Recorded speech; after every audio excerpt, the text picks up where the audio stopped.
ಬಾಲ್ಯದ ಬಗ್ಗೆ ಹೇಳಬೇಕಾದ್ರೆ ನಾನು ಬೈ ಬರ್ತ್ ನೀವೇನು ನೋಡ್ತಿದ್ದೀರಲ್ಲ ಈ ಆಕಾರ ನಂದಲ್ಲ. ನಮ್ಮಪ್ಪ ಅವ್ರ ಪ್ರಾಣನೇ ತ್ಯಾಗ ಮಾಡಿಬಿಟ್ರು. ನನಗೆ ಹೆಸರು ವಿಶ್ವಾಸ್ ಅಂತ ಇಟ್ಟಿದ್ದಾರೆ. ಏನು ಮಿಕ್ಸರ್ ತಿಂದ್ಕೊಂಡು ಟಿ ವಿ ನೋಡಿಕೊಂಡು ಮನೇಲಿರೋದಕ್ಕೆ ನಾನು 2 ತಿಂಗಳು ಕೋಮಾದಲ್ಲಿದ್ದು ಬದುಕಿ ಗೆದ್ದು ಬಂದಿರೋದು. ಒಂದು ಬೆಲ್ಟ್ ಎಕ್ಸಾಮಿಂದ ನೆಕ್ಸ್ಟ್ ಬೆಲ್ಟ್ ಎಕ್ಸಾಮ್ಗೆ, ಅದ್ರ ನೆಕ್ಸ್ಟ್ ಬೆಲ್ಟ್ ಎಕ್ಸಾಮ್ಗೆ ಡೆಮೋ, ಇದೇ ರೀತಿ ಡ್ಯಾನ್ಸು ತುಂಬ ರೆಕಗ್ನೈಸ್ ಮಾಡ್ತಾ ಬಂತು ನಾನು ನ್ಯಾಷನಲ್ ಲೆವೆಲಲ್ಲಿ ಗೋಲ್ಡ್ ಮೆಡಲ್ ಗೆದ್ರೂ ಜನ ನಮಸ್ತೆ, ನನ್ನ ಹೆಸರು ವಿಶ್ವಾಸ್ KS. ನಾವು ಮೂಲತಃ ಕಾಳಹಸ್ತಿಪುರ, ಕೋಲಾರ ಜಿಲ್ಲೆಯಲ್ಲಿ ಹುಟ್ಟಿದ್ದು. ನನ್ನ ಬಾಲ್ಯದ ಬಗ್ಗೆ ಹೇಳಬೇಕಾದ್ರೆ ನಾನು ಬೈ ಬರ್ತ್ ನೀವೇನು ನೋಡ್ತಿದ್ದೀರಲ್ಲ ಈ ಆಕಾರ ನಂದಲ್ಲ. ಹುಟ್ಟಬೇಕಾದ್ರೆ ನಾನು ಎಲ್ಲ ಥರ ಚೆನ್ನಾಗೇ ಹುಟ್ಟಿದ್ದು. ವಿಧಿ ಅಂತಾರಲ್ವ, ಹಣೆ ಬರ, ಈ ಒಂದು ಆಕಾರಕ್ಕೆ ಬರಲಿಕ್ಕೆ ಕಾರಣ ಆಯ್ತದು. ಆಡೋ ವಯಸ್ಸು ನನಗೆ ಆಗ ಸುಮಾರು 10 ವರ್ಷ.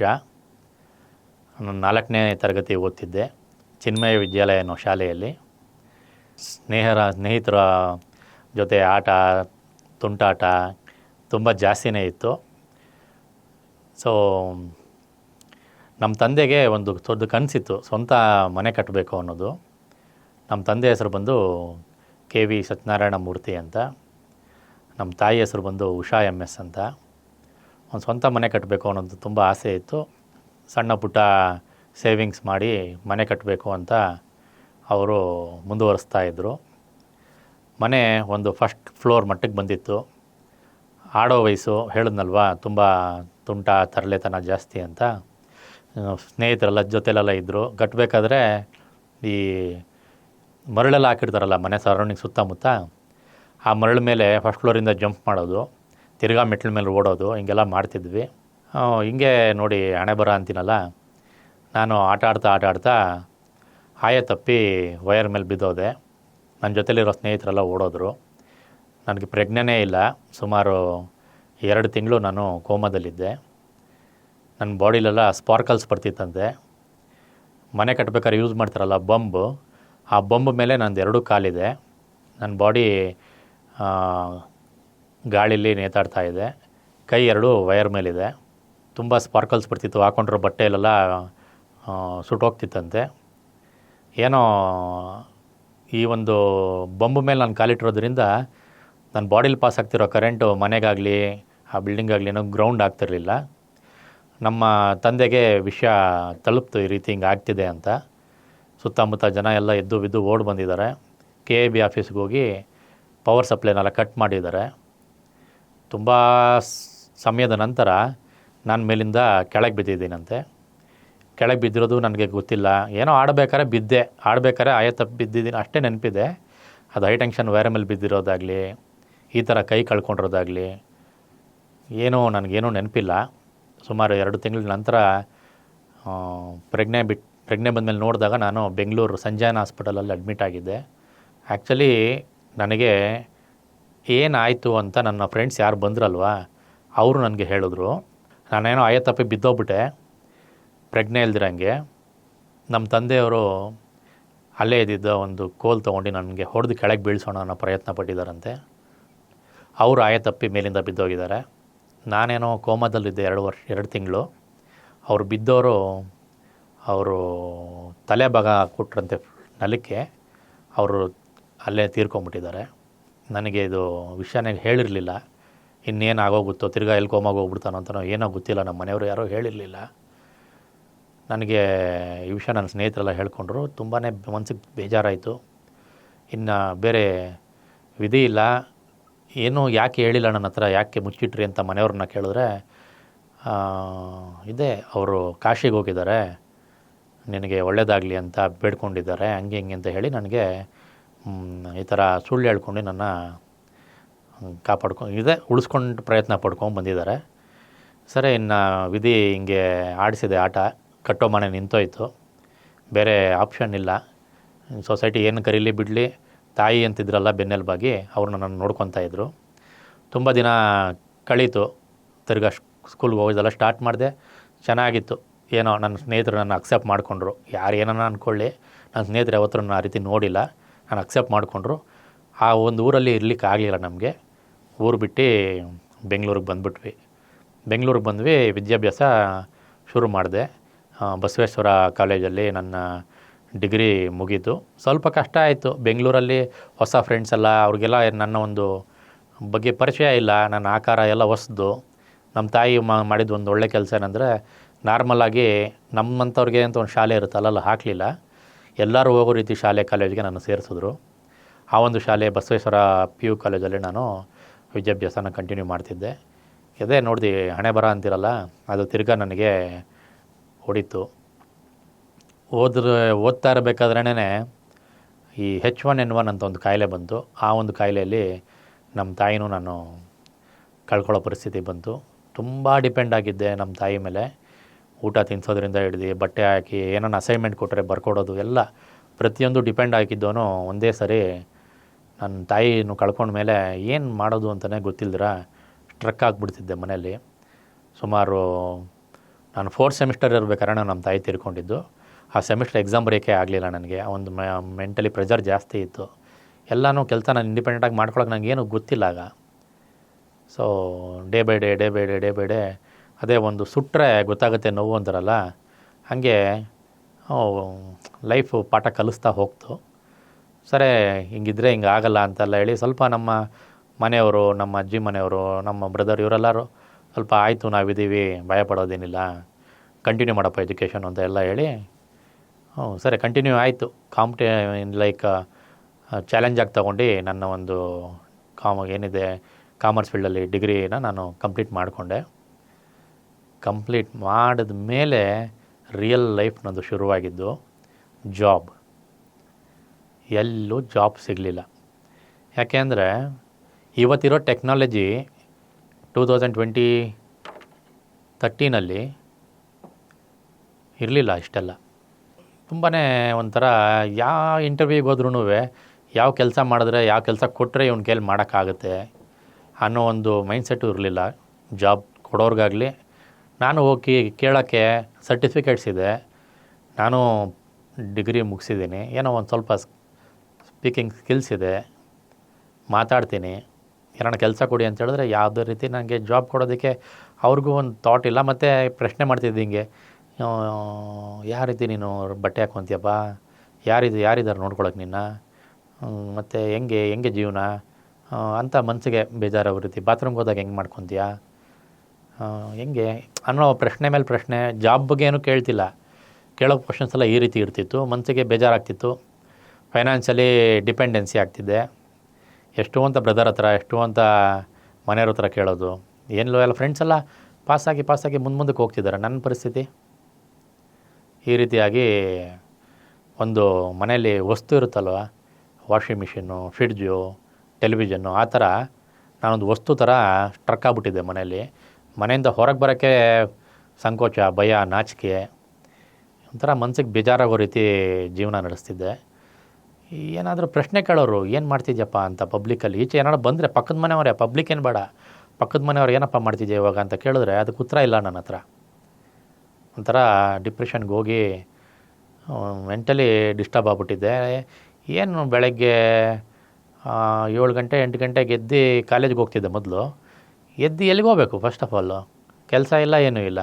ಎದ್ದರೆ ಆಯಿತು ಬಿಡು ಅಂಥೇಳಿ ಒಂದು 11 ಗಂಟೆಗೆ ಎದ್ದೇಳೋದು, 12:15 ತನಕ ಬಾತ್ರೂಮಲ್ಲಿ ಫ್ರೆಶ್ ಅಪ್ ಆಗೋದು, ಒಂದೇ ಸಲ ಊಟ ತಿನ್ನೋದು, ತಿರ್ಗಾ ಸಾಯಂಕಾಲ ಟಿ ವಿ ಮುಂದೆ ಕೂತ್ಕೊಂಡ್ರೆ ಒಂದು 100 ಗ್ರಾಮ್ ಮಿಕ್ಸರ್ ತೊಗೊಂಡು 12 ಗಂಟೆ ರಾತ್ರಿ 1 ಗಂಟೆ ರಾತ್ರಿ ತನಕ ಟಿ ವಿ ನೋಡ್ಕೊಂಡು ಏನೋ ಟೈಮ್ ಪಾಸ್ ಮಾಡ್ಕೊಂಡು ಹಂಗೇ ಎದ್ದು ಬಿಡೋದು.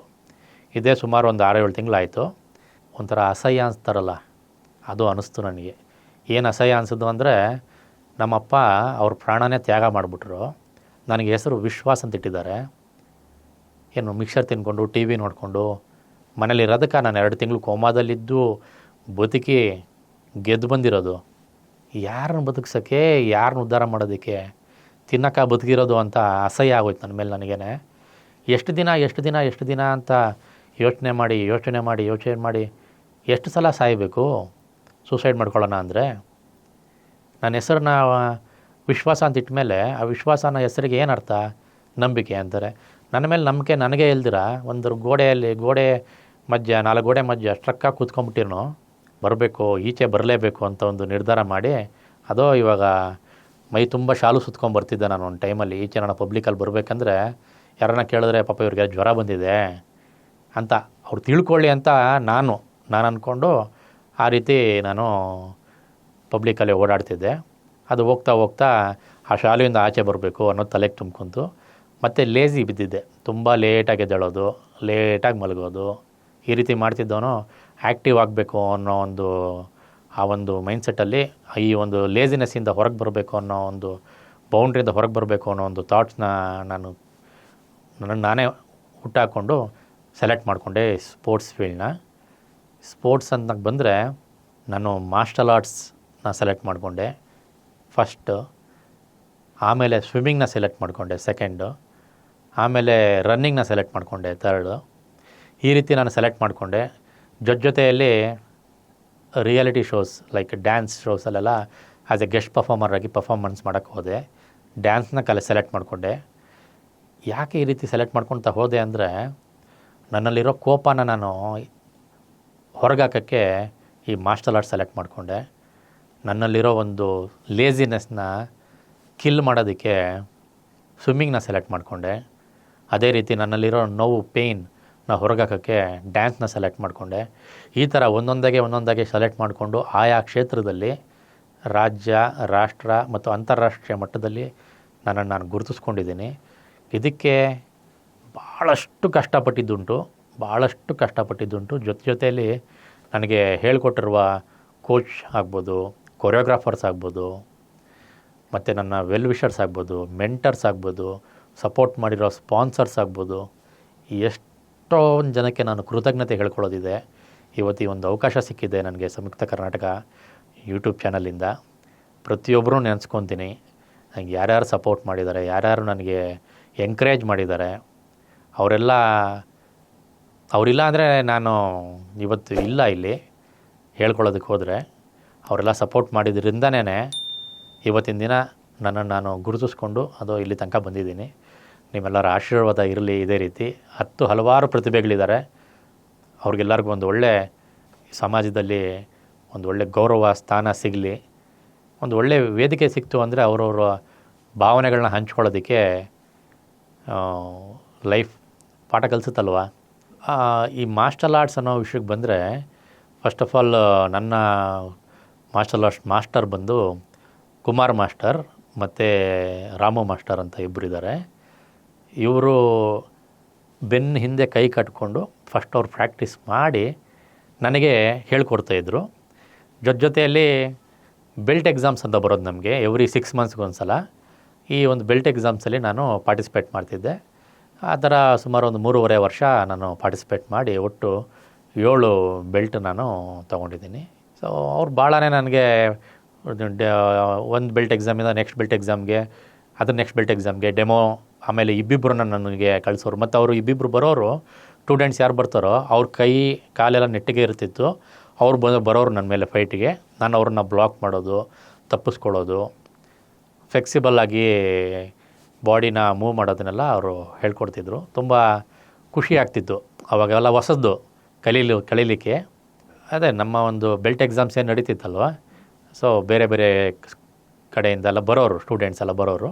ಅವರು ಬೇರೆ ಬ್ರ್ಯಾಂಚಲ್ಲಿ ಪ್ರಾಕ್ಟೀಸ್ ಮಾಡೋರು, ನಮ್ಮ ಬ್ರ್ಯಾಂಚಲ್ಲಿ ಪ್ರಾಕ್ಟೀಸ್ ಮಾಡೋರು. ಈ ಥರ ಒಂದು 3-4 ಬ್ರ್ಯಾಂಚ್ ಅವ್ರು ಬಂದು ನಮ್ಮ ಮೇಲೆ ಪಾರ್ಟಿಸಿಪೇಟ್ ಮಾಡ್ತಿದ್ರು. ತುಂಬ ಜನ ಇರೋರು. ಅದರಲ್ಲಿ ನಾನು ಒಬ್ಬ ಸ್ವಲ್ಪ ವಿಶೇಷಚೇತನ. ನನ್ನನ್ನು ಅಕ್ಸೆಪ್ಟ್ ಮಾಡಿಕೊಂಡ್ರು. ಅಯ್ಯೋ ಇವ್ನಿಗೆ ಏನು ಹೇಳಿದ್ರೆ ಮನ್ಸಿಗೆ ಬೇಜಾರಾಗ್ದಿರ ಹೋಗ್ತಾನಪ್ಪ ಇವ್ನಿಗೆ ಯಾರು ಹೊಡಿತಾರೆ, ಯಾಕೆ ಹೊಡಿಯೋಕ್ಕೆ ಬರ್ತಾರೆ, ಎಂತ ಕಲಿಬೇಕು ಇವನು ಅನ್ನೋದನ್ನೆಲ್ಲ ಬಿಟ್ಟು ಅವರು ನನಗೆ ಸಪೋರ್ಟ್ ಮಾಡಿದ್ರು. ಸ್ವಿಮ್ಮಿಂಗ್ ಲೈಫ್ ಬಗ್ಗೆ ಹೇಳೋದು ಬಂದರೆ, ಸೊ ನಾನೇನು ಮೈ ತುಂಬ ಶಾಲು ಸುತ್ಕೊಂಡು ಓಡಾಡ್ತಿದ್ನಲ್ಲ, ಅದರಿಂದ ಹೊರಗೆ ಬರಬೇಕು ಅನ್ನೋದನ್ನು ಮನಸ್ಸಲ್ಲಿ ಇಟ್ಕೊಂಡು ಮತ್ತು ನನ್ನ ಲೇಜಿನೆಸ್ನ ಕಿಲ್ ಮಾಡಬೇಕು ಅಂತ ಬೆಳಗ್ಗೆ 5:30 ಶಾರ್ಪ್ ಸ್ವಿಮ್ಮಿಂಗ್ ಪೂಲಲ್ಲಿ ಇರಬೇಕಾಗಿತ್ತು ನಾನು. ಅರ್ಲಿ ಮಾರ್ನಿಂಗ್ ನನಗೆ ಬೆನ್ನೆಲುಬಾಗಿ ಸಪೋರ್ಟ್ ಮಾಡಿದ್ದು ಬಂದು ನಮ್ಮ ಸ್ವಿಮ್ಮಿಂಗ್ ಗಾಡ್ ಅಂತ ನಾನು ಕರಿತೀನಿ ಅವ್ರನ್ನ, ಸಿಂಧ್ಯಾ ಸರ್ ಅಂತ, SR ಸಿಂಧ್ಯಾ ಸರ್ ಅಂತ ಅವ್ರ ಹೆಸರು. ಅವ್ರು ನನಗೆ ಯಾವುದೇ ರೀತಿ ಹಿಂದೆ ಮುಂದೆ ಯೋಚನೆ ಮಾಡಿದ್ದೀರಾ ಬನ್ನಿ ಪ್ರಾಕ್ಟೀಸ್ಗೆ ಅಂತ ಸಪೋರ್ಟ್ ಮಾಡಿದ್ರು. ಅದನ್ನ ಜೊತೆಯಲ್ಲಿ ಕಾರವಾರದ ಹುಡುಗರು ಕೆಲವರು ಕೆಲಸಕ್ಕೆ ಅಂತಿದ್ದರು ಆ ಟೈಮಲ್ಲಿ. ವಿಕ್ರಮ್ ಅಂತ, ನವೀನ್ ಅಂತ, ಗಣೇಶ್ ಅಂತ, ಈ ಥರ ಬಾಲು ಅಂತ ಒಂದಷ್ಟು 4-5 ಜನ ಹುಡುಗರು ಕಾರವಾರದಿಂದ ಬೆಂಗಳೂರಿಗೆ ಕೆಲಸಕ್ಕೆ ಅಂತ ಬಂದಿದ್ದರು. ಅವ್ರಿಗೆ ನಾನು ಈ ಥರ ಒಂಥರ ಅವರ ಒಂದು ವಿದ್ಯೆಗೆ ನಾನು ಒಂದು ಬಾಣ ಥರ ಸಿಕ್ಕಿದೆ. ನನ್ನನ್ನು ತಿದ್ದಿ ತೀಡಿ ನನ್ನ ಬೆನ್ನಿಂದೆಲ್ಲ ಇಟ್ಕೊಂಡು ನನ್ನ ಹೇಳ್ಕೊಡೋಕ್ಕೆ ಶುರು ಮಾಡಿದ್ರು. ಸೊ ಕಲಿಬೇಕಾದ್ರೆ ಭಾಳಷ್ಟು ತೊಂದರೆ ಆಯಿತು. ಭಾಳ ಅಂದರೆ ಭಾಳ ತೊಂದರೆ ಆಯಿತು. ನೀರು ಸುಮಾರು ಸಲ ಕುಡಿದು ಬಿಡ್ತಿದ್ದೆ. ಫ್ಲೋಟಿಂಗ್ ಮಾಡೋಕ್ಕೆ ಬರ್ತಿರಲಿಲ್ಲ. ಬೆನ್ನಿಂದ ಇಟ್ಕೊಂಡೆಲ್ಲ ಹೇಳ್ಕೊಡೋರು. ಹೋಗ್ತಾ ಹೋಗ್ತಾ ಹೋಗ್ತಾ ಹೋಗ್ತಾ ಒಂದು ಫ್ರೀ ಸ್ಟೈಲ್ ಮತ್ತು ಬ್ಯಾಕ್ ಸ್ಟ್ರೋಕ್ ಅನ್ನೋ 2 ಸ್ಟ್ರೋಕ್ ಕಲ್ತ್ಕೊಂಡು ನಂತರ ನಾನು ಸ್ಟೇಟ್ ಲೆವೆಲ್ ಕಾಂಪಿಟೇಷನ್ಗೆ ಪಾರ್ಟಿಸಿಪೇಟ್ ಮಾಡಬೇಕು ಅಂತ ಹೇಳಿ ನಮ್ಮ ಸಿಂಧ್ಯಾ ಸರ್ ಮುಖಾಂತರ ಪ್ರಯತ್ನಪಟ್ಟೆ. ಫೈನಲಿ ಸ್ಟೇಟ್ ಲೆವೆಲ್ ಕಾಂಪಿಟೇಷನಲ್ಲಿ ನಾನು ಸೆಲೆಕ್ಟ್ ಆದೆ. ಸೊ ಸೆಲೆಕ್ಟ್ ಆದೆ ಅನ್ನೋದಕ್ಕೆ ಹೋದರೆ ಭಾಳನೇ ಕಾಂಪಿಟೇಟರ್ಸು ನಮ್ಮ ಆಲ್ ಓವರ್ ಕರ್ನಾಟಕದಿಂದೆಲ್ಲ ಬಂದಿದ್ದರು. ತುಂಬ ಜನ ನಾನು ನೋಡಿದೆ. ನನಗಿನ್ನ ಒಂದು ಮಟ್ಟಕ್ಕೆ ಹೆಚ್ಚಿನ ಪ್ರಾಬ್ಲಮ್ನ ಫೇಸ್ ಮಾಡ್ತಿರೋರನ್ನೆಲ್ಲ ನೋಡಿದೆ. ಆದರೆ ನನ್ನ ಒಂದು ಬಾಡಿ ಸ್ಟ್ರಕ್ಚರ್ ಸೇಮ್ ಇರೋರು ತುಂಬ ಕಮ್ಮಿ ಇದ್ದರು. ಯಾವಾಗ ನ್ಯಾಷನಲ್ ಲೆವೆಲ್ ಕಾಂಪಿಟೇಷನ್ಗೆ ಹೋದ್ನಲ್ಲ, ನಂತರ ಇರೋ ಬಾಡಿ ಸ್ಟ್ರಕ್ಚರಲ್ಲಿ ಇರೋರು ಬರೀ ಫ್ರೀ ಸ್ಟೈಲ್ ಬ್ಯಾಕ್ ಸ್ಟ್ರೋಕ್ ಕಲ್ದಿರ ಬೆಸ್ಟ್ ಸ್ಟ್ರೋಕ್ ಮತ್ತು ಬಟರ್ಫ್ಲೈ ಸ್ಟ್ರೋಕ್ 2 ಸ್ಟ್ರೋಕ್ಸ್ನ ಅವರು ಮಾಡೋದನ್ನು ನಾನು ಕಣ್ಣಾರ ನೋಡಿದೆ. ಯಾವಾಗ ಅದನ್ನು ನೋಡಿದ್ನೋ ನಾನು ನಮ್ಮ ಹೋಮ್ ಪೂಲಲ್ಲಿ ಪ್ರಾಕ್ಟೀಸ್ ಮಾಡಬೇಕು ಅಂತ ಪ್ರಿಪೇರ್ ಆದೆ. ಸೊ ಲಕ್ಕಿಲಿ ನಾನು ಏನೋ ನೋಡ್ಕೊಂಡು ಬಂದು ಪ್ರಾಕ್ಟೀಸ್ ಮಾಡಿದ್ನೋ ಕಮ್ಮಿಂಗ್ ಇಯರ್ 2015 ಬೆಳಗಾಮಲ್ಲಾಯಿತು ನ್ಯಾಷನಲ್ ಲೆವೆಲ್ ಕಾಂಪಿಟೇಷನ್ನು. ಆ ಕಾಂಪಿಟೇಷನಲ್ಲಿ ನಾನು 3 ಸಿಲ್ವರ್ ಮೆಡಲ್ನ ಕಿತ್ಕೊಂಡೆ. ಅದು ನನ್ನ ಒಂದು ಪ್ರೌಡ್ ಫೀಲ್. ಫಸ್ಟ್ ಗೆ ಪ್ರೌಡ್ ಫೀಲ್ ಆಗಿದ್ದು ಕರ್ನಾಟಕನ ರೆಪ್ರೆಸೆಂಟ್ ಮಾಡಿ ಬೇರೆ ಬೇರೆ ರಾಜ್ಯಗಳಿಂದ ಬಂದಿರೋರ ಮೇಲೆ ನಾನು 3 ಸಿಲ್ವರ್ ಮೆಡಲ್ನ ಗೆದ್ದಿದ್ದು. ಅದೇ ವರ್ಷ ನನಗೆ ಸ್ಟೇಟ್ ಅವಾರ್ಡ್ ಆಗುತ್ತೆ. ಸೊ ಅದು ಇನ್ನೂ ಹೆಮ್ಮೆಯ ವಿಚಾರ ನಾನು ಹೇಳ್ಕೊಳ್ಳೋದಾದರೆ. ವರ್ಲ್ಡ್ ಡಿಸೇಬಲ್ ಡೇ ಟೈಮಲ್ಲಿ ನನಗೆ ಸ್ಟೇಟ್ ಅವಾರ್ಡ್ ಆಯಿತು. ಭಾಳ ಖುಷಿ ಆಯಿತು. ನೆಕ್ಸ್ಟ್ ಮುಂದಕ್ಕೆ ಇನ್ನೇನ ಮಾಡಬೇಕು ಅನ್ನೋ ಒಂದು ಛಲ ಹುಟ್ಕೊಂತು. ಹಾಗೆ ಹೇಳ್ಕೊತ ಹೋದರೆ 2016 ನಮ್ಮ ದೇಶನ ರೆಪ್ರೆಸೆಂಟ್ ಮಾಡೋ ಒಂದು ಅವಕಾಶ ಸಿಕ್ತು. 2016 ನಾನು ಕೆನಡಾ ದೇಶಕ್ಕೆ ಹೋದೆ. ಅಲ್ಲಿ ಸಹ 2 ಸಿಲ್ವರ್ ಮೆಡಲ್ಲು ಮತ್ತು 1 ಕಂಚಿನ ಪದಕ ಗೆದ್ದೆ. ಲಕ್ಕಿಲಿ ನನಗೆ ಸ್ಪಾನ್ಸರ್ಸ್ ಆಗಿ ಆಸ್ಥಾ ಫೌಂಡೇಶನ್ ಅನ್ನೋರು ಕೈ ಹಿಡಿದ್ರು. ಭಾಳ ಭಾಳ ಭಾಳ ಕಷ್ಟನೇ ಸ್ಪಾನ್ಸರ್ಶಿಪ್ ಸಿಗೋದು. ನನ್ನ ಒಂದು ಅದೃಷ್ಟ ಆಸ್ಥಾ ಫೌಂಡೇಶನ್ ಅವರು ನನಗೆ ಕೈ ಹಿಡಿದ್ರು. ಮೈನಾಗಿ ಹೇಳ್ಬೇಕಾದ್ರೆ ಸುನಿಲ್ ಜೈನ್ ಅಂತ ಅವ್ರ ಹೆಸರು.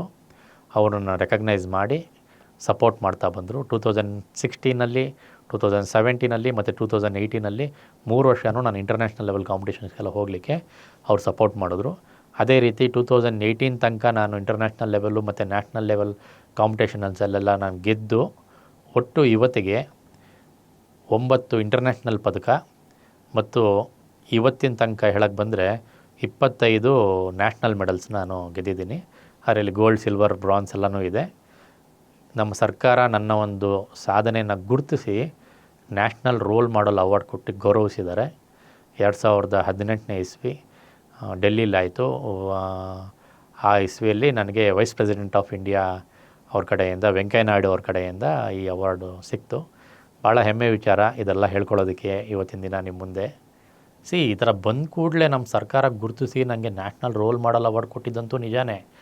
ಅದೇ ರೀತಿ ಸರ್ಕಾರದಿಂದ ಈ ಥರ ಗೋಲ್ಡ್ ಮೆಡಲ್ಗೆ ಇಷ್ಟು ದುಡ್ಡು, ನ್ಯಾಷನಲ್ ಮೆಡಲ್ಗೆ ಇಷ್ಟು ದುಡ್ಡು, ಸಿಲ್ವರ್ಗೆ ಇಷ್ಟು ದುಡ್ಡು, ಬ್ರಾನ್ಸ್ಗೆ ಇಷ್ಟು ದುಡ್ಡು ಅಂತಲೂ ಫಂಡ್ಸ್ ರಿಲೀಸ್ ಮಾಡಿದ್ದಾರೆ. ಆ ಫಂಡ್ಸ್ ಸರಿಯಾಗಿ ತಲುಪ್ತಿಲ್ಲ ಯಾರಿಗೂ. ಹಂಗಂತ ತಲುಪ್ತಿಲ್ಲ ಅಂತ ಕೈ ಕಟ್ಕೊಂಡು ಕೂತ್ಕೊಳ್ಳೋದೇನು ಬೇಡ. ಇಲ್ಲಿ ನಾವು ಪ್ರಶ್ನೆ ಮಾಡಿದ್ರೆ ನಮ್ಮ ಪ್ರಶ್ನೆಗೆ ಉತ್ತರ ಸಿಗುತ್ತೆ. ನನಗೂ ಸಹ ಸುಮಾರು 2015, 2016 ಮತ್ತು 2017 ಇಸ್ವಿಯಲ್ಲಿ ಆಗಿರೋ ಇಂಟರ್ನ್ಯಾಷನಲ್ ಲೆವೆಲ್ ಕಾಂಪಿಟೇಷನಲ್ಲಿ ಬರಬೇಕಾಗಿರೋ ದುಡ್ಡು ಬರೋದಿತ್ತು. ಅದು ನನಗೆ ಸರ್ಕಾರದಿಂದ ರಿಲೀಸ್ ಆಗಿರಲಿಲ್ಲ. ನಾನು ಸಹ ಹೈಕೋರ್ಟ್ಗೆಲ್ಲ ಹೋದೆ. ನನಗೆ ಸಪೋರ್ಟ್ ಮಾಡಿದ್ರು ಅಶ್ವಿನಿ ಮೇಡಮ್ ಅಂತ. ಸೊ ಅವ್ರಿಗೂ ಈ ಮುಖಾಂತರ ಕೃತಜ್ಞತೆ ಹೇಳೋಕ್ಕೆ ಇಷ್ಟಪಡ್ತೀನಿ. ಅವ್ರ ಮುಖಾಂತರ ನನ್ನ ಒಂದು ಬರಬೇಕಾಗಿರೋ ಒಂದು ಮೊತ್ತ ಅಮೌಂಟು ಬಂದಿದೆ. ಅದು ಸಹ ಇನ್ನೂ ಸ್ವಲ್ಪ ಪೆಂಡಿಂಗ್ ಇದೆ ಕೂಡ. ಸರಿ, ನಮ್ಮ ಅಶ್ವಿನಿ ಮೇಡಮ್ ಅವರು ಬಿಡ್ತಿಲ್ಲ ಅದನ್ನು, ಏನೇ ಆದ್ರೂ ಬರೋ ತನಕ ಬಿಡೋದು ಬೇಡ ಅಂತೆಲ್ಲ ಹೇಳ್ತಿದ್ದಾರೆ. ಇನ್ನು ಮುಂದುವರಿತಾ ಇದೆ ನನ್ನ ಕೇಸು. ಏನೂ ಭಯಪಡೋಂಥದ್ದೇನಿಲ್ಲ. ಇಲ್ಲಿ ಯಾರ್ಯಾರಿಗೆ ಯಾವ್ಯಾವ ರೀತಿ ಪ್ರಾಬ್ಲಮ್ಸ್ ಇದೆ ಅನ್ನೋದನ್ನು ಪಕ್ಕಕ್ಕಿಟ್ಟು ನಾವು ಮುಂದೆ ಬಂದು 4 ಜನದ ಹತ್ರ ಮಾತಾಡಿದ್ರೆ ನಮ್ಮ ಒಂದು ಪ್ರಾಬ್ಲಮ್ನ ಸೊಲ್ಯೂಷನ್ ನಾವೇ ಹುಡ್ಕೋಬೋದು. ಡ್ಯಾನ್ಸ್ ಅನ್ನೋದು ಬಂದು ನಾನು ಯಾವಾಗಲೇ ಹೇಳಿದ್ನಲ್ಲ, ಒಳಗಿರೋ ಪೇಯ್ನ ಹೊರಗಾಕೋಕ್ಕೆ ಸೆಲೆಕ್ಟ್ ಮಾಡಿಕೊಂಡೆ ಡ್ಯಾನ್ಸ್ನ ಅಂತ.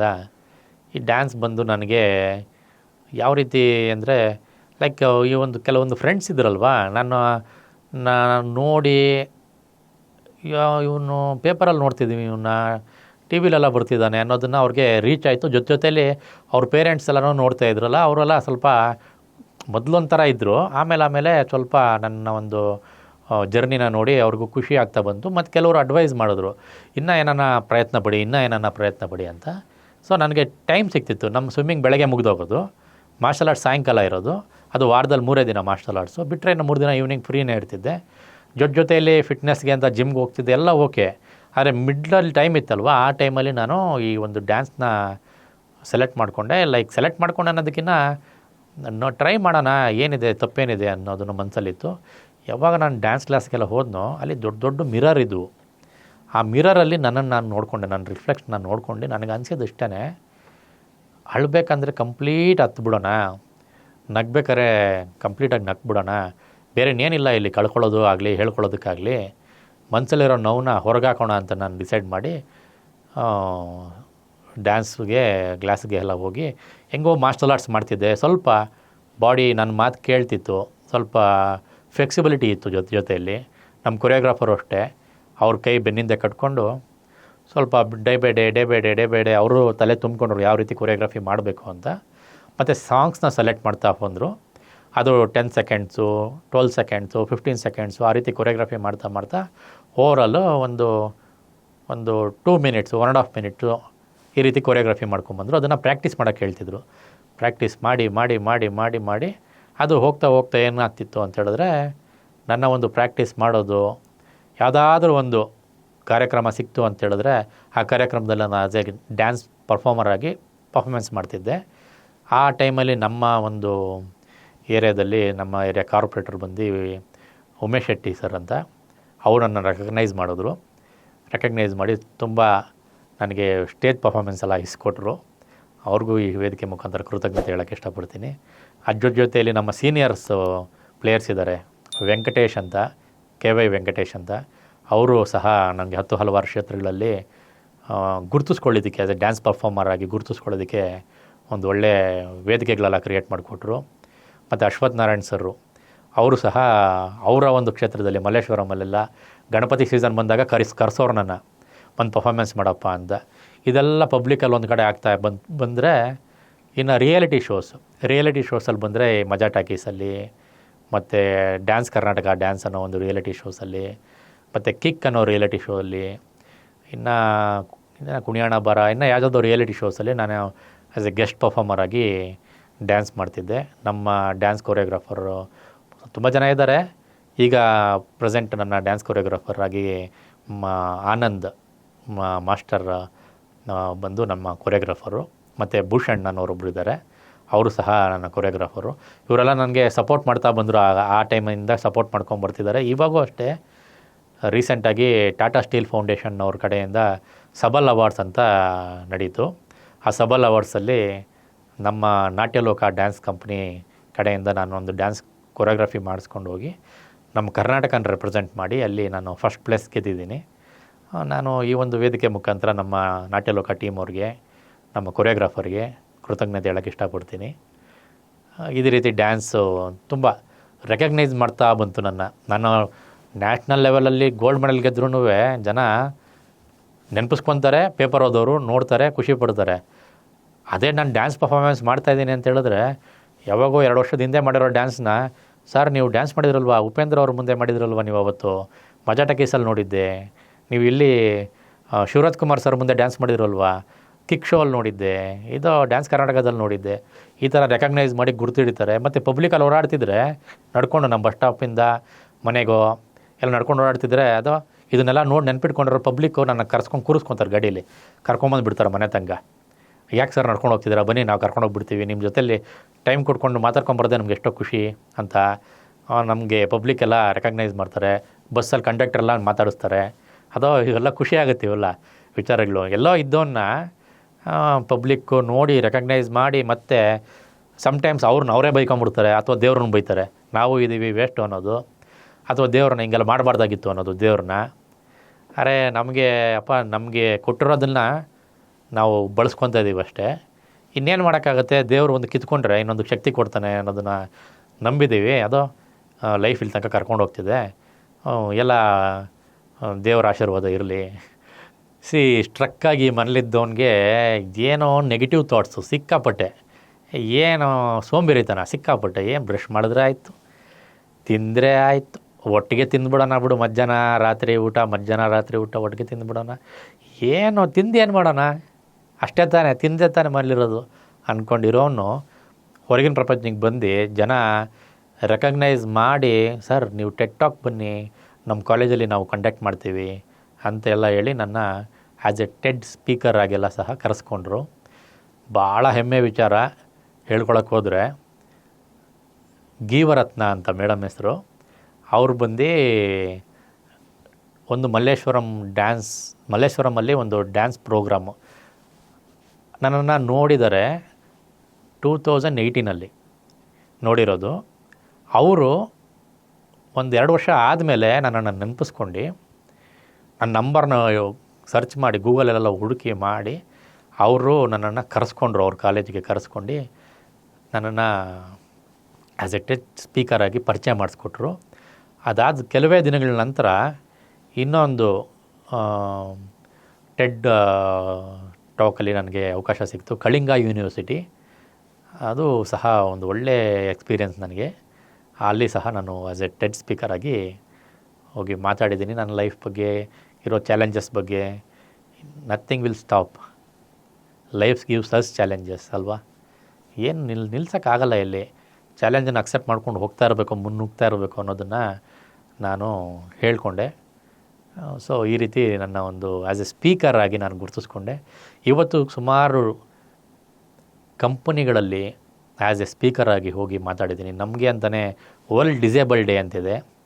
ನಾನು ಪ್ರತ್ಯೇಕವಾಗಿ ಹೇಳೋದಾದರೆ ಡೆಲ್ ಕಂಪ್ನಿ, ಆ ಕಂಪ್ನಿಯಲ್ಲಿ ಆ್ಯಸ್ ಎ ಸ್ಪೀಕರ್ ಆಗಿ ನಾನು ಹೋಗೋಕ್ಕೆ ಅವಕಾಶ ಮಾಡಿಕೊಟ್ಟಿದ್ದು ಅಶ್ವಿನ್ ಅಂತ. ಸೊ ಇವರು ನನಗೆ ಒಂದು ಒಳ್ಳೆ ಪ್ಲ್ಯಾಟ್ಫಾರ್ಮ್ ಕಲ್ಪಿಸ್ಕೊಟ್ರು. ನಾನು ಆ್ಯಸ್ ಎ ಕಾರ್ಪೊರೇಟ್ ಶೋಸಲ್ಲಿ ನಾನು ಆ್ಯಸ್ ಎ ಸ್ಪೀಕರಾಗಿ ಹೋಗ್ಬೇಕಂದ್ರೆ ಒಂದು ಬೇಸಿಕ್ ಅಮೌಂಟ್ನ ನಾನು ಮನಸ್ಸಲ್ಲಿ ಇಟ್ಕೊಂಡು ನಾನು ಚಾರ್ಜ್ ಮಾಡ್ತೀನಿ. ನಾನು ಅಂದ್ಕೊಳೋದಕ್ಕಿಂತ ಡಬಲ್, ತ್ರಿಬಲ್ ಬರೋ ರೀತಿ ಇವರು ಅಶ್ವಿನ್ ಅವರು ನನಗೆ ಆ ಒಂದು ಕಂಪ್ನಿ ಮುಖಾಂತರ ನನಗೆ ಕಲ್ಪಿಸ್ಕೊಟ್ರು. ನಾನು ನಾರ್ಮಲಾಗಿ ಕಾರ್ಪೊರೇಟ್ ಪೀಪಲ್ ನಾವು ಏನಂತೀವಿ ಅಂದರೆ ಅವರು ಟೈಮೇ ಇಲ್ಲ, ಅವ್ರನ್ನ ನೋಡೋದೇ ಇಲ್ಲ, ಅವ್ರದ್ದಾಯ್ತು ಅವ್ರ ಲೋಕ ಆಯಿತು ಅನ್ನೋ ಮೈಂಡ್ಸೆಟ್ಟಲ್ಲಿ ಇರ್ತಾರೆ. ಏನೋ ಅವರು ಯಾರಿಗೆ ಬೇಕೋ ಇಂಥ ಕತೆ ಪುರಾಣ ಅನ್ನೋ ಮೈಂಡ್ಸೆಟ್ಟಲ್ಲಿ ಇರ್ತಾರೆ ಅಂತ ಯೋಚನೆ ಮಾಡ್ಕೊಂಡು ನಾನಿದ್ದೆ. ಇಲ್ಲ, ಅವರಲ್ಲೂ ಮಾನವೀಯತೆ ಇದೆ, ಅವರು ಗುರುತಿಸ್ತಾರೆ, ಅವರು ಕರೆಸ್ತಾರೆ, ಪ್ರತಿ ವರ್ಷ ಕರೆಸ್ತಾರೆ. ನಾನೇ ನನ್ನ ಕಣ್ಣಾರ ನೋಡಿದ್ದೀನಿ. ನಾನಾದ್ಮೇಲೆ ಇನ್ನೂ ಎಷ್ಟೊಂದು ಜನ ಹೋಗಿರೋದು. ಭಾಳ ಖುಷಿ ಆಗುತ್ತೆ. ಕಾರ್ಪೊರೇಟ್ ಪೀಪಲ್ ನಮ್ಮನ್ನು ವರ್ಷಕ್ಕೆ 1 ಸಲನೋ 2 ಸಲನೋ ಕರೆಸಿದ್ರೂ ಒಳ್ಳೊಳ್ಳೆ ಅವಕಾಶ ಕಲ್ಪಿಸ್ಕೊಂಬರುತ್ತೆ. ಮತ್ತು ಫೈನಾನ್ಷಿಯಲೇನೂ ಸ್ವಲ್ಪ ಡಬಲ್ ಆಗಿ ಕೊಡ್ತಾರಲ್ವ, ಅದನ್ನು ಖುಷಿ ಸಿಗುತ್ತೆ. ಸಿನಿಮಾ ಬಂದು ನನಗೆ ಒಂದು ಬಿಗ್ಗೆಸ್ಟ್ ಪ್ಲ್ಯಾಟ್ಫಾರ್ಮ್. ಅದು ನಾನು ಇಷ್ಟೊತ್ತು ಏನು ಮಾತಾಡಿದ್ದೀನಿ ಅದೆಲ್ಲ ಒಂದು ಲೈವಲ್ಲಿ ಕತೆ ಕೇಳಿ ಅದನ್ನು ಒಂದು ಸ್ಟೋರಿ ನರೇಟ್ ಮಾಡಿ ಈ ಒಂದು ಕಥೆನೇ ಸಿನಿಮಾ ಮುಖಾಂತರ ಪಬ್ಲಿಕ್ಕಿಗೆ ತೋರಿಸೋಣ, 1-2.5 ಅವರ್ ಸಿನಿಮಾ ಮುಖಾಂತರ ತೋರಿಸೋಣ ಅಂತೆಲ್ಲ ಹೇಳಿ ನಮ್ಮ ಸ್ನೇಹಿತರಲ್ಲೇ ಒಬ್ಬರು ಸಿನಿಮಾ ಫೀಲ್ಡಲ್ಲಿ ತುಂಬ ವರ್ಷಗಳಿಂದ ಅವ್ರನ್ನ ಗುರುತಿಸ್ಕೊಂಡಿದ್ದಾರೆ ಆ್ಯಸ್ ಎ ಅಸಿಸ್ಟೆಂಟ್ ಡೈರೆಕ್ಟರ್ ಆಗಿ, ಕ್ಯಾಮ್ರಾಮನ್ ಜೊತೆ ಅಸಿಸ್ಟೆಂಟ್ ಕ್ಯಾಮ್ರಾಮನ್ ಆಗಿ ಈ ಥರ ಗುರುತಿಸ್ಕೊಂಡಿದ್ದಾರೆ. ರಾಜು ಪಾವಗಡ ಅಂತ ಅವ್ರ ಹೆಸರು. ಪಾಪ ಭಾಳ ಕಷ್ಟಪಡ್ತಾನೆ ಹುಡುಗ. ಹಿಂಗೆ ನನ್ನ ಪರಿಚಯ ಆಗುತ್ತೆ, ಎಲ್ಲ ಕತೆ ಎಲ್ಲ ರೆಡಿ ಮಾಡ್ಕೊತಾನೆ.